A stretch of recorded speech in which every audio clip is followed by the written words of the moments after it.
Hey guys, Dr. Z, Ivermectin. So everybody's talking about this. I'm getting a lot of messages about this ever since Dr. Corey, who's a physician, went in front of Congress for the Homeland Security panel, or I think it was, and was talking about how there's a lot of emerging data around the world that Ivermectin, which is a 40-year-old anti-parasitic, maybe even older than that, anti-parasitic drug, which was felt to have some antiviral activity against COVID in vitro, in other words, in cell cultures, not in the body, at higher doses than you typically give for the parasitic effect.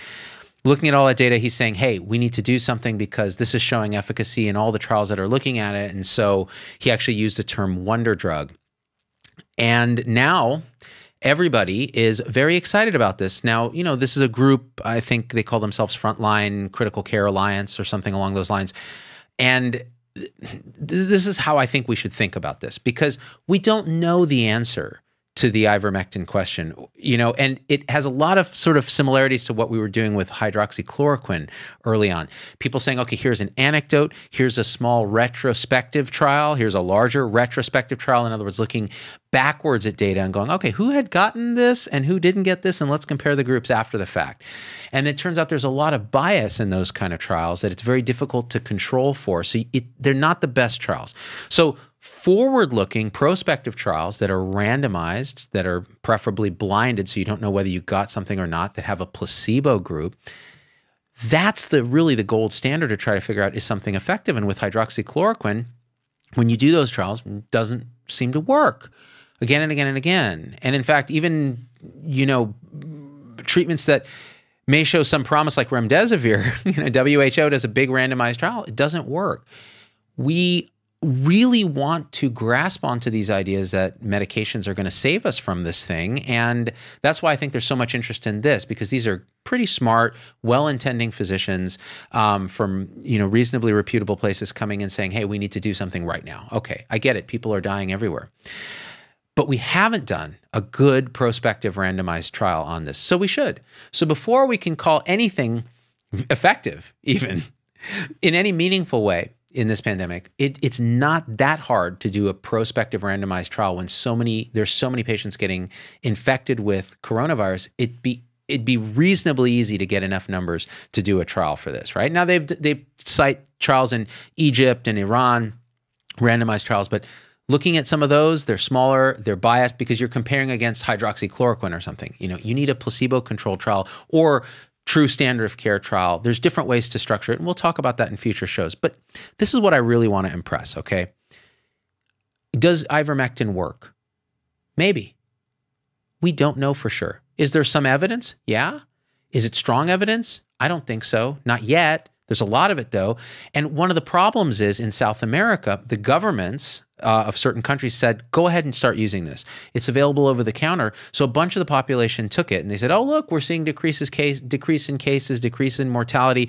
It's good for preventing the infection. It's good for, after you've been exposed, preventing you from getting sick. It's good for once you're sick. It's good for when you're hospitalized.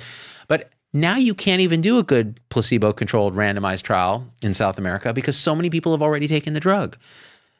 These press conferences and anecdotes and social media posts and things like that, they're good for starting hypotheses and for directing us to do more research. They're not science in and of themselves. And it can actually be harmful. And I think people are looking for answers when actually the simplest things they refuse to do.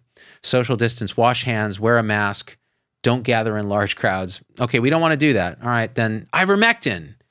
Okay, there's a vaccine now that's 95% efficacious with a really good safety profile. How about that? I don't want anything toxic in my body, but I'll take ivermectin, an antiparasitic that has, by the way, potential side effects, including neurologic side effects, including interactions with other medications.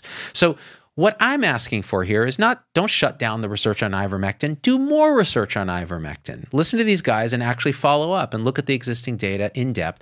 Absolutely, we should do that. But and I've talked to some smart people about this, we need to do it in a scientific way that isn't anecdote-driven, that isn't emotion-driven, and we need to do all the other things, the vaccination, all the social distancing, masking, all that other stuff, because that's how you're going to get through a period where we're getting hundreds of thousands of new cases every day and increasing death rates, which again, that's the bottom line. Earlier I said, well, hit me when the death rate rises, and it has. So now hospitals are full. People that I talk to on the front lines, including my wife who goes to Stanford every day, is saying, this is real. Every single person coming into the ER, whether or not they are coming for COVID, are testing positive now. So this is widespread, right? Now, I think it's going to come down. I think the end is in sight with the vaccination, but let's, again, not lose our minds and not fall victim to emotional appeals, but rather try to think as clearly as we can. So hopefully you'll share this video.